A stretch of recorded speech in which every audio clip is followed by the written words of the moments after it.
Come on, man. What are we talking about? Right and wrong. Come on, man. What are we talking about? Right and wrong. Corn Pop was a bad dude.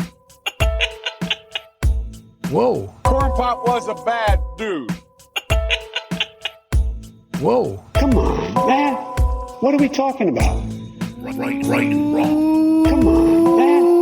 What are we talking Welcome about? to Right and Wrong. This is the show where we try to wake up the woke by talking common sense about the issues of the day.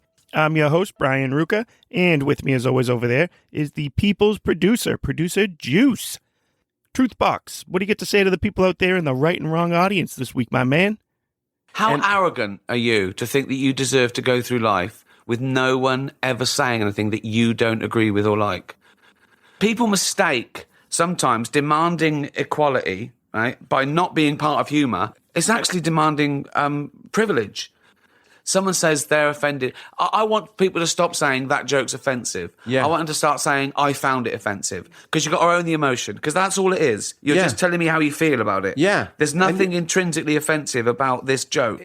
But people then they go, wow, yeah, but you shouldn't hurt people's feelings. Well, you can if their feelings are wrong. Yeah. You know, if you don't like the facts, don't change the facts, change the feelings. Yeah. You know. Amen to that, brother. Absolutely. Keep doing what you do. Speak the truth all day, every day. I love it. Keep up the good work with those. So we got a locked and loaded show for you guys today, as usual. But before we preview that, please don't forget to subscribe to the show, give us a 5-star rating, and drop us a comment, even on Apple, Spotify, YouTube, if you feel like that as well. We got to thank Flaherty617 for the encouraging comment on Apple that was left recently. That stuff really helps motivate us, so thank you for dropping one of those. Well, I know last week we avoided talking about it, but this week we will touch on the story in East Palestine, Ohio, because we were reminded this past week about Joe Biden's America Last mindset versus Donald Trump's America First mindset. In Tennessee, Governor Bill Lee plans to devote $100 million to help fund pregnancy crisis centers in his state, so we'll discuss that. And a former NHL player claims that allowing a 4-year-old kid to participate in the All-Star game is a heinous act. We'll dive into that story and find out why he feels that way. And in our Come On Man segment of the day, we get to play a TikTok video from Libs of TikTok of a horrible mother that has changed her son into her daughter. So with that being said, I do believe it is that time in the show where we get to welcome in our good friend, Mr. Ric Flair, because it is showtime, baby. Woo! Showtime! Woo! Woo!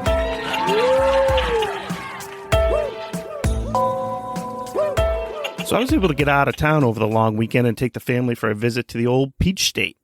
That's right, we got to hang out and spend a couple of nights at Casa de Truth with the Juice Box and his family. Yeah, man. We were able to enjoy a WWE premium live event where we overcame a continuous buffer situation.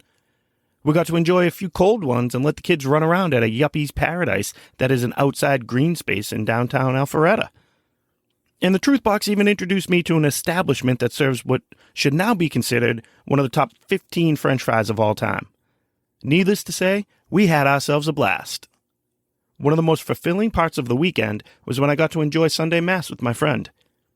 It's interesting to reflect on our lives from time to time, but here we were, two 38-year-old married fathers of two worshiping God together. Man, I could still remember being in church with him during the middle of a school day in elementary school. Back in those days, we used to go as a school once a month to daily mass, in addition to any other holy days of obligation. It takes on a much bigger meaning when you're there by choice as opposed to requirement, though. And we both made that choice to be there that day together, even if my head was slightly pounding from the festivities of the night before. So on Saturday night, me and Truth went for the ride to go pick up some of the pizzas that we had ordered. We were chatting and catching up. We often talk about topics and ideas for the show through text and email, but we really have the time to focus and talk about what's going on like in our lives. Anyways, I was talking about how I have confidence as a husband and as a father, how I'm at ease with my faith and my relationship with God. I was explaining how I think I'm succeeding in those areas in life and how it feels great knowing that. I was also talking about how I'm proud of the work I've been able to do with this podcast. I think we've been working hard at it, and I think it continues to improve from week to week. Now, the area of my life where I'm not so happy and not so confident is in the money-making/career side of things. I'm basically living paycheck to paycheck like most people out there, but work right now is just about making some money to pay the bills. And I was explaining to my buddy how I just want right and wrong to replace the work thing and for the show to be something that will generate enough money where we could do it full time. I'm sure I'm not alone, but I hate how work is just something you must do to make money. I want to do something that I love to do, that's important, and that I can earn a living while doing it. I want to make money doing the right and wrong show. On the flip side of this feeling, I did also find it fair to point out that podcasts are a dime a dozen these days. It feels like everyone has a podcast, so the chances of this one breaking through are 50-50 at best? I'd say I'm more of a dreamer and Juice is more of a realist. I mean, they don't call the kid the truth box for nothing, folks. But he did tell me something that was pretty encouraging. He said that 50% of podcasts only record one episode. That's it. Just one episode and they quit or get bored or whatever. But they only end up producing one episode and then move on to something else. So the fact that we're closing in on our 1-year anniversary of doing this is something we should both be proud of, and we are. I told him that it's like the Herb Brooks speech in Miracle about how if the U.S. played the Russians 10 times, they'd probably lose 9 of those games. But for that one game, that one night, it was Team USA's turn to win. And I said, that's going to be us as a podcast that breaks through. 9 out of 10 times they would fail, but we'll be that one that finally pops. Okay, so now flashback to us in church. And it started off as a coincidence that the gospel was focusing on a story that me and him talked about as one that was highlighted during an episode of The Chosen that we both liked. We were already nudging each other about that, but then the homily comes and our jaws literally dropped. The priest gets up there and he starts by talking about how he bombed the first ever job interview that he had while he was wrapping up his college career. He said he didn't have an answer for the question of, where do you want to be in 5 years? That simple question of, what are your future goals?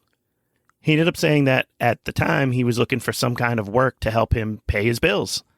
But he used that story to remind us that we need to set goals for ourselves and that Jesus challenges us to set lofty goals. In fact, during that gospel, Jesus is preaching that we need to be perfect. And the priest spoke about how intimidating the goal of perfection is to people.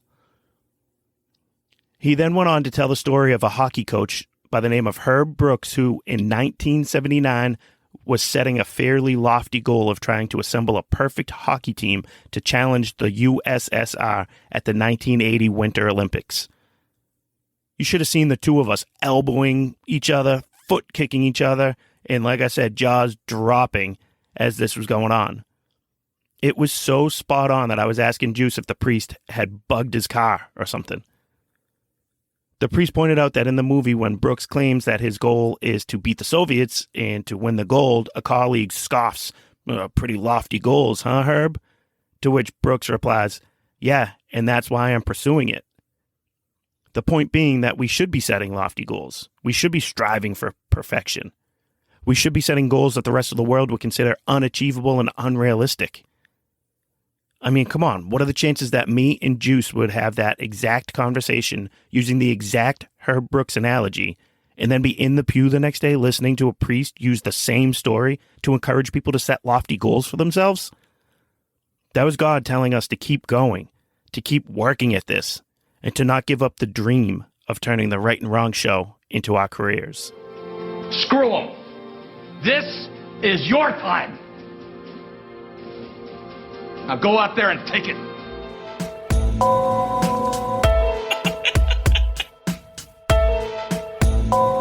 All right, it is time to get to our rights and wrongs of the week. So here we go. Let's take it away with topic number 1. Juice, what do we got going on? Biden travels to Ukraine while Trump travels to Ohio. That's what we're going to talk about with this one? All right. Well, last week I mentioned that I wasn't going to focus on the environmental disaster that is in the wake of that train derailment in East Palestine, Ohio.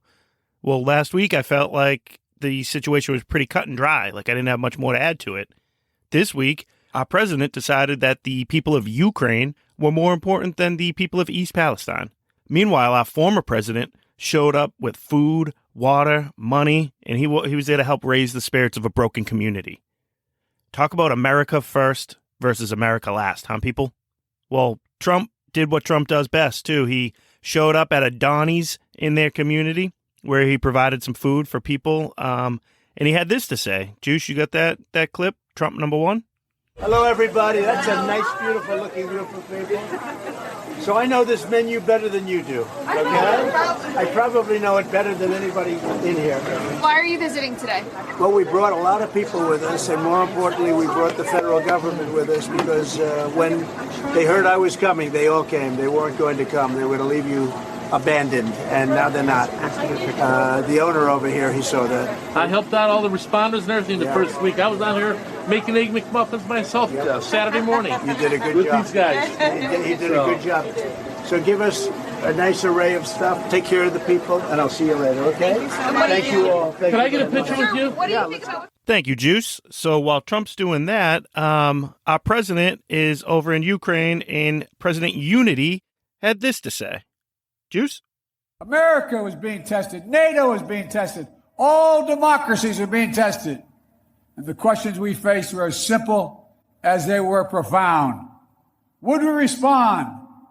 Or would we look the other way? Would we be strong?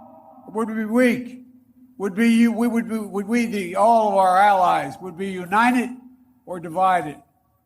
1 year later, we know the answer. We did respond. We would be strong. We would be united. What a joke, huh? I mean, who's a better communicator? You guys tell me. Is it Trump?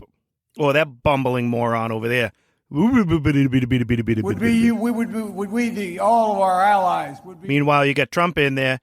I want a Shamrock Shake. They're the best shakes of all time. And nothing's better than the Shamrock Shakes.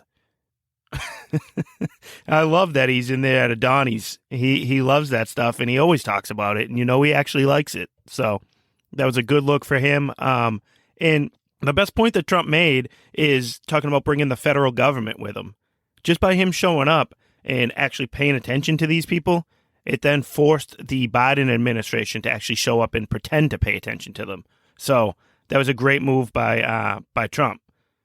And just with Trump being there, that made Biden contact Mayor Pothole Pete there because Biden can't go himself. He's too busy playing wannabe tough guy and continuous ATM machine for Zelensky over there.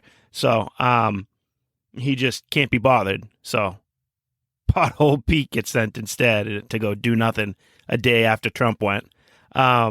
Juice, you got that tough guy Joe one that we have? Let's hear what else he had to say over there in the Ukraine. Autocrats only understand one word: no, no, no. No, you will not take my country. No, you will not take my freedom. No, you will not take my future. And I'll repeat tonight what I said last year in the same place. A dictator bent on rebuilding an empire will never be able to ease the people's love of liberty. Brutality will never grind down the will of the free. And Ukraine will never be a victory for Russia. Never. No, I will not show my face in East Palestine. No, I will not approve FEMA to help you. No, I will not consider your future. And East Palestine will never, never come before Ukraine. I mean, can you blame this bumbling dolt for thinking that that's going to play well? Listen to what else he thinks. He thinks this is the amount of support that's in the U.S. for Ukraine. Juice, you got that one? Biden number 2? The American people are united in our resolve as well. All across my country, in big cities and small towns, Ukrainian flags fly from American homes. Over the past year, Democrats and Republicans in our United States Congress have come together to stand for freedom. That's who Americans are. And that's what Americans do. That's who Americans are, and that's what Americans do. We fly Ukrainian flags from our homes. No, actually we don't. Just the elitist, liberal 1%ers in the world, in America here, just put them in their bio on Facebook. That's about it. They don't actually fly them from their home. Outside their home is one of those all lives matter. In this home, we believe in all lives mattering. Black, blue, brown and gay lives. We believe in this, that, and the other thing. That's what they have outside their homes. They don't fly the Ukrainian flag. Come on. Come on, man. They just put it in their bio. We all know how they virtue signal around here. But this guy, I just can't believe that. Like, at this time, with this going on here in his country, spends the time to go over there and try to do the tough guy Joe routine. I mean, at least his speech was done at night, so he didn't bust out those aviator glasses.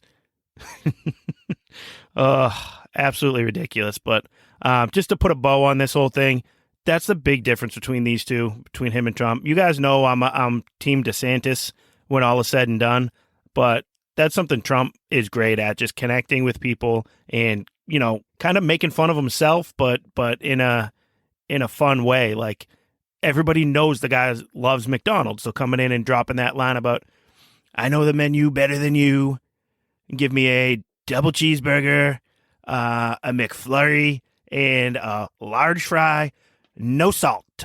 Everybody knows if you order them with no salt, you get piping hot fresh fries, and then you just put your own salt on them yourself. So everybody knows he knows all those hacks and all those tricks. So that's great that he leans into that. Meanwhile, Biden's just over there like getting walked around and doesn't know where he is.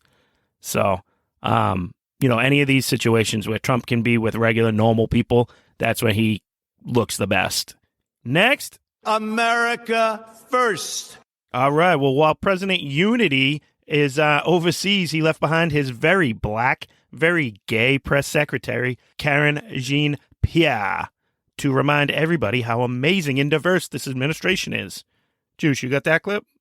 I want to take the opportunity to lay out how diverse the president's cabinet has been, how diverse the president's administration has been. The cabinet is majority people of color for the first time in history. The cabinet is majority female for the first time in history. A majority of White House senior staff identify as female. 40% of White House senior staff identify as part of the racially diverse communities. And a record 7 assistants to the president are openly LGBTQ+. So again, this is something that the president prides himself on. That he actually has taken action to show the diversity of this administration. Hey, KJP, guess what? Bring it in. I want to tell you a little secret, okay? Make sure nobody else is listening. Check both sides, okay? We don't care. We don't care what they look like, who they sleep with, or how they identify. Nobody does. Only you people do. We care about are they good at their jobs? That's the only thing that should matter. And it seems like the answer continues to be no with this administration. When you look at what you guys are doing and the track record you have, the answer is no. You guys aren't good at your jobs.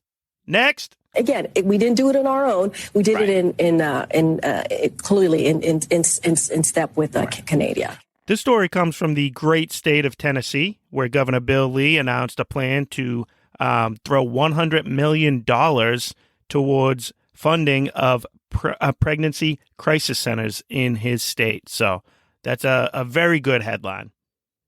Now, I would love to talk about this one because compare that to the type of headline to the story we covered last week out in Minnesota, or that might have been 2 weeks ago. But remember that in Minnesota, they're legalizing abortion up to the point of birth. But here in this story, we have the governor of Tennessee allocating resources to fund the places that help scared, desperate women realize they have other options, they have other choices. Let's hear from Governor Lee, his comments about it during his State of the State address a few weeks ago. Juice, you got that one? This year, I'm proposing a $100 million grant program to partner with nonprofits that serve mothers and fathers and families during a crisis pregnancy. With that, our Office of Faith-Based Initiatives has a unique ability and an important opportunity to engage nonprofits and community organizations. And I believe it's time to equip them with the resources they need to play a bigger role as we endeavor to better serve children and families. Now, we can and should have a healthy debate about policy specifics, but we can all agree that America is rooted in a commitment to human dignity. There was a significant shift in this country last year when it comes to protecting the lives of the unborn. And we now all have an opportunity, a moral obligation to support strong Tennessee families. He's absolutely right. We all have a moral obligation to support these families. I love it. And I just can't get over the difference between a blue state like Minnesota and a red state like Tennessee and what they're doing. I know it's kind of a common thing to say, and Juice's favorite congresswoman called for a separation, a divide in our country, time to split, form two separate countries of blue states and red states. I know she recently tweeted that, but I don't think that's feasible. But the divide has never been greater. I can definitely admit that and agree to that. When you have one state supporting abortion up to the moment of birth, in another state supporting funding of crisis pregnancy centers where they're there to help educate these scared, desperate women that feel like they don't have any other option but to kill their own babies.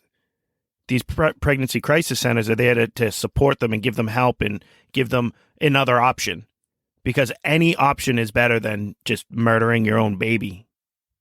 So that's a great thing that they're doing in Tennessee, and I love it.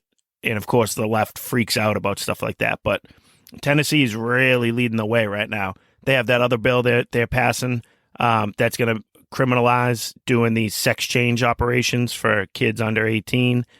They'll be able to sue their doctors and their parents who, forced them down that road or brought them there to get those surgeries done. So that's a great bill that's being passed there as well. And I think they have something else. I can't remember that. I'm going to have to look into that, and maybe we'll do a little bit longer form into that in one of our upcoming episodes. But Tennessee, Governor Bill Lee, keep up the great work. Next. A truly great job. All right, so this story here is a former NHL player, Dominic Hasek, refers to the league highlighting the 4-year-old son of one of its biggest stars, Alex Ovechkin, as a heinous act. So Hasek is a former goalie that he's been extremely vocal as an anti-Russian activist since this Russian-Ukraine war began. And Hasek, I don't know if any hockey fans out there, I'm sure Mr. XXXXL is a hockey fan. So you remember Hasek? He had the terrible mask. He used to wear that red helmet, and I think it was red. Sorry. But the helmet with like the regular cage that you'd see on a Dorchester Youth Hockey Squirts C player. And every other goalie had a real goalie mask and helmet, and he wore that thing, flopped and flailed and dove all around the ice, and it worked for him for a few years. He was pretty good. But he's been calling for all sports leagues to ban any Russian-born players from participating in those leagues as long as the Russian invasion continues. So that's a pretty strong stance by Mr. Hasek. Alexander Ovechkin, I'm sure, again, most people have at least heard of him, even people that aren't hockey fans. He's the mega star for the Washington Capitals. He's been a huge, huge face of hockey for the past, 20 years or so. And he's been the person that Hasek's focused on the most. He's been going after him. I mean, it's the fact that the guy's Russian. He does have a relationship with Putin. But he pretty much tries to poo-poo the situation most of the time and stay away from it. And, doesn't really make strong stances one way or another. I mean, he definitely has ties to his home country, which is like, it is what it is. The guys are born in Russia. He lives here. He plays hockey here. But Russia's not fighting the U.S. right now. And the guy hasn't even really said anything about it. He's just kind of said, I don't think anybody should be at war. We need to figure ways out to keep things peaceful and not be doing stuff like that. That's pretty much all he's ever said about it. Meanwhile, Hasek, continues his racist Russian rhetoric about any player, any athlete from that country being able to participate in sports leagues. So about a week and a half ago now, the NHL had their All-Star game, and Hasek didn't hold back after the league highlighted a cute little father-son moment between Ovechkin and his 4-year-old son, Sergei. So they were doing, it was the night before the All-Star game, and they played like their skills competition where, the hardest slap shot, the, fastest skater, all these types of things. And they had a little moment where Ovechkin's little 4-year-old kid out there, they let him come in on a breakaway on one of the goalies and like try and shoot and score and stuff like that. So that was like, what are you going to do? It's one of those, oh, like moments. So they played that, and of course, Hasek takes a screenshot of the picture of the kid, his dad, skating on the ice, and the goalie in the background, and he tweets this. This is a quote from Hasek.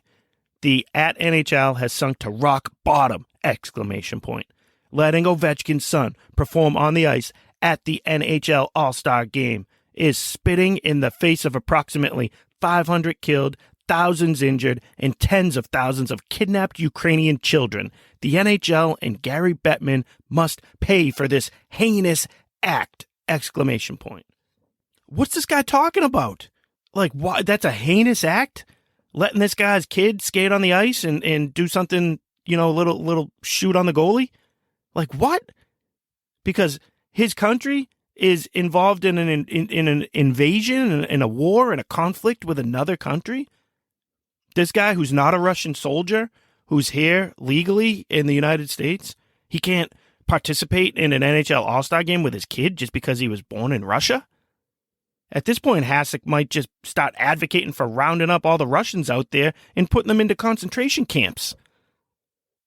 That's where this guy's at with it. I mean, how is that any different? It's crazy to me. And this guy, thinks he's all high and mighty because he's, most people are anti-Russia, and Russia's definitely at fault in this war. Like, they're the ones who, I'm not Mr. Ukraine. You're never going to see a Ukraine flag hanging from my house or in my Facebook profile. But they're still the ones that are, the good guys in this story. Russia invaded them. So I get that. We can all admit to that. But for this guy to call for the NHL to say nobody born in Russia can play in the league because this is going on, or be involved in anything else, that's just nuts. So I don't know what this guy's deal is and why he feels that way, but it's absolutely crazy. Next. No, it's not. What is this stuff on here? We're Hockey Night in Canada, and we're talking about saving the world and all that stuff. Let's talk hockey. Juice, do we got enough time to squeeze in one more clip? I know we're running late here, and we got to keep things moving. Can we do one more? Can we? Yeah. Okay, great. All right, we'll go quickly. Let's go to the very eloquent Vice President of the United States. I just had to share this one with you guys. Juice? Every day, Joe Biden and I talk about and work together with our partners like former leader Hoyer, current leader Hoyer, to lower the cost for the people of our nation, because you are a leader. For working families, we have reduced heating and electricity bills. So folks have more money in their pocket to buy things like school supplies, replace the dishwasher, or take a family vacation. What? Gas and oil are up about 25% and electricity's up almost 12%. What is this lady talking about? When I visited Massachusetts back in December, all I heard about was how expensive the utilities are. She's just clueless. But you know what, guys? She does enjoy a good Venn diagram. And that's why we call her Kamalama Ding Dong. Hey, yeah, you All put right. the Well, that'll wrap things up for the rights and wrongs of the week. Thanks for enjoying those with us. And stick around for the final segment of the show, where we find a clip of someone saying or doing something so ridiculous that the only thing that's left to say to them is, come on, man. Next.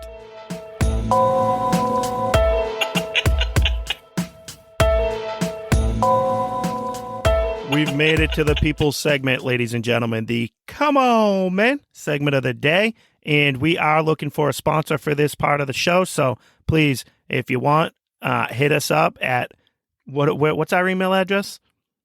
rightandwrong617@gmail.com. Okay, yeah. So shoot us an email if you want to sponsor the Come On Man segment of the day. If you just retired maybe and you're throwing a bunch of money around during a lot of these pools and stuff, go for it. If you got a big cushy gig with a public school department and you want to sponsor the segment, or if you work at a company that's about to go under, closing stores left and right, we'll also take your funding as well.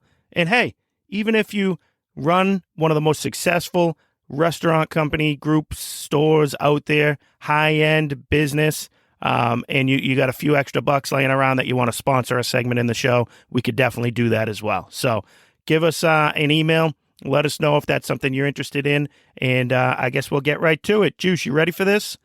Yeah, we went right back to the well with one of the most influential, powerful accounts that's ever been created out there on the World Wide Web, Libs of TikTok.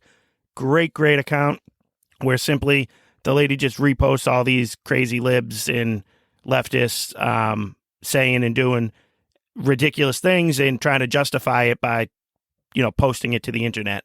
And then we get a hold of it and we get to show you guys just how crazy these people are out there. And this one is going to be a mother who was asked like a question on TikTok of how she knew, I think it's like how she knew her kid was ready to transition. And this is going to be her explanation about how she knew and why she did what she did. So, Juice, keep your finger on the trigger. I don't think I'm going to get through this whole thing all in one shot. I'm going to have to jump in from time to time because it's just so absurd and she rambles on quite a bit. So I'll break it up a little bit for you guys. But I guess without further ado, let's go right to this crazy lady. Juice?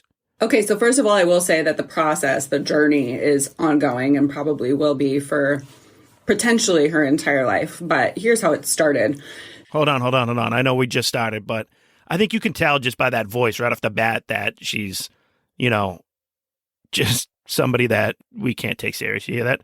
Well, I think the journey started right away when... Sorry. All right, go ahead back, Juice. So she was designated, assigned, observed male at birth. And until about 18 months, didn't really, know too much, just kind of was raising 2 kids, working full time, not really paying attention to what was going on. Whoa. That right there is something that could easily be skipped over. But you hear that? Working full time, raising 2 kids, not really knowing what's going on. And she's going to frame that as like not really understanding that her boy is actually a girl. Because did you hear what she said before to assigned at birth as a boy? And now I was working full time, raising 2 kids, not really realizing what's going on.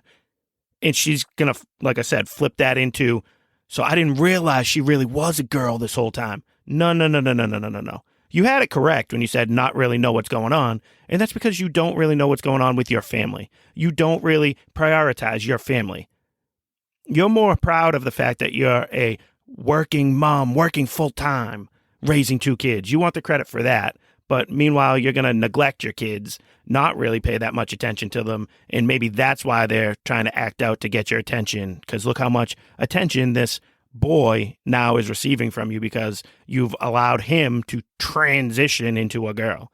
So I know it's a theme that I often go back to, and it's not super popular this day and age, but single parent working household is the structure. I truly believe in that. And I know most of us can't do it. It kind of is what it is. And things are so expensive these days that we all feel like we have to both work, but you need a parent to be home in the house with these children and to raise the children. You can't be letting them be raised by daycares and school systems, and because that's how they're corrupting our children. Look what they're doing. They're getting them at such a young age, and we feel like we're stuck and we have to both work. But you can't tell me that that's not a product of some of this stuff. The parents aren't home. The parents, when they are home, they're tired because they're working all day. So they don't have the time or the discipline to discipline their own children and to work through behavioral situations or psychological situations like this. So they'd rather just go along with it, and that's what we get stuck with. All right, go ahead back, Juice.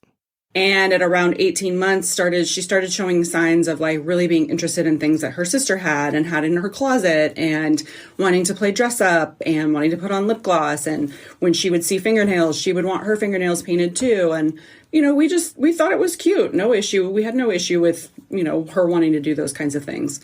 Whoop. Let's stop it again there. That's not cute. And again, like, not saying you have to like freak out about stuff. But in my mind, there's a difference between like a child that would want to maybe push like a baby doll around, play with like things like that, as opposed to wanting to paint their fingernails or wear fake fingernails or wear dresses and stuff. And I'm sorry, I would put a stop to that. I would be like, no, let's not. Like, I feel like there's ways to work around that. Instead, I think a lot of these people, and this is how this woman strikes me as, embrace that immediately and see a little hint of that and then run with it. Like, oh, okay, we'll throw a dress on. Yeah, we'll do your nails for you. And that, again, is just, it's not the positive reinforcement you should be looking for.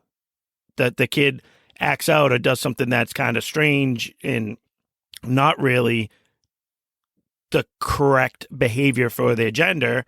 And instead of just, simply, being corrected with it, they end up getting praise for it or they get more attention for it. And again, want to stay in that cycle. Let's go back. And then around the age of 2, things started to progress at a quicker pace. And so each time that we would go to pick her up from preschool, she was fully outfitted in dresses and jewelry. And so I will say I was super stoked that we had such a wonderful childcare center that she was in, because she was allowed to, experiment with her gender and play dress up and do those kinds of things and have access to them. So when I would go to pick her up from preschool, like I said, she would be dripping in, just jewelry and clicky shoes and all kinds of stuff. And getting her to take that off to go home was usually a pretty gnarly struggle. Okay. Just the fact that she used the word gnarly struggle, it tells you another thing you need to know about this lady. But which daycare, childcare center would have the balls this day and age to tell a boy that he shouldn't have on the jewelry or a dress or something? None of them. They're going to let these kids do whatever they want because they're afraid of people calling them crazy bigots or getting in trouble or whatever. So they're going to let the kids play with anything, put on whatever. It is what it is. Like, obviously, dress up's one thing. You're playing and it's all part of something. Sure, whatever. Go at it. But again, I go back to the fact that the problem being that this kid even has to be in that daycare center as much as he needs to be. I'm not sure what age he started, but it seems like at a pretty young age. And that's what worries me from the Biden administration, where they keep talking about lowering the age for public schools and that type of stuff, because they want access to your kids at younger and younger ages. And, my wife worked at a daycare for a long time, and it stinks. Like, and again, I get it. I'm not trying to cast judgment upon anybody out there who does this, because most people in the world, the mom and dad both have to work. We get it. We all do. But it's sad when you think about the fact that a child has to go to a daycare at 6 weeks old because mom has to get back to work. And I feel for mothers who have to go through that and have to feel that guilt with having to do that, but also feeling the struggle of having to pay their bills and pay their mortgage and their car payments and stuff like that. And again, it's not an easy thing to fix, but I think if more people were willing to maybe downsize their personal lives a little bit, the stuff that we have, all the electronics in our lives, all the gadgets, the sizes of our homes, the amount of cars that each family has, like all that type of stuff. And if we could ever get to the point of peeling some of that stuff back and getting back to the days of only one of the parents needing to work, and I'm not even like saying it has to be the dad. I think it makes more sense because obviously mom needs that bonding time. But I do think that would it would be better off for our children and for our communities and stuff like that. But we're a long way away from that. And, I don't think it's wrong to at least notice that and talk about it. Let's go back to this lady, Juice. And then around the age of 4, she started wanting to wear like leggings and headbands. She had this one headband she was completely attached to that she felt, I look back on it now and think to myself, gosh, I wonder when she put that headband on, she thought to herself, people see me for who I am. No one's going to misgender me now. And so it progressed. It just kept moving in that direction with more and more things that started showing more and more signs. She would say, when I wake up tomorrow, I'll be a girl. And we were kind of like, oh, okay, yeah. And my husband and I would be like, we gotta figure this thing out. And so kind of for that final test, my husband decided, you know what, we're going to figure this thing out. We're going to tap into this and see what happens. So he said, you know, I'm going to coach a T-ball team and I want her to be on it. And so I was like, all right, let's do it. Well, that didn't go over so well. She not only hated T-ball, she hated the uniform, she hated the hat. We found everything in the trash multiple times. Hold on. I have 2 kids of my own. We're around them all the time. How is this kid throwing their T-ball hurt? Now she's got me doing it. How is this kid throwing his T-ball stuff, uniform, in the trash? If my kids tried to do that, I would see them going towards the trash and stop them. Like, what kind of life do you guys have at home? Are you engaged with your children, or are you just ignoring them and then you go to throw something in the trash, you see this uniform sitting in there? How would your kid get to the trash without you noticing and seeing this happen in real time? I don't get that. That's why I think the story is fabricated and she's trying to make herself sound like a hero with this whole thing. All right, let's keep going. We're almost done. She was, you couldn't get her out the door to go play on Saturday mornings. And so eventually I thought at one point, well, what if I let you wear your leggings and a tank top underneath? And we can, as soon as the game's over, you can take your uniform off. And she was like, okay. So she wore the headband. She didn't wear the hat. She wore the headband. She wore the clothes underneath her uniform. And she would go to the game and she would stand there. And as soon as it was like, game over, she would rip those clothes, that uniform off and stand and proud in her tank top and her leggings. And very shortly after that, she told us she was a girl. And we believe her. I'm sorry, I don't believe him. And you shouldn't either.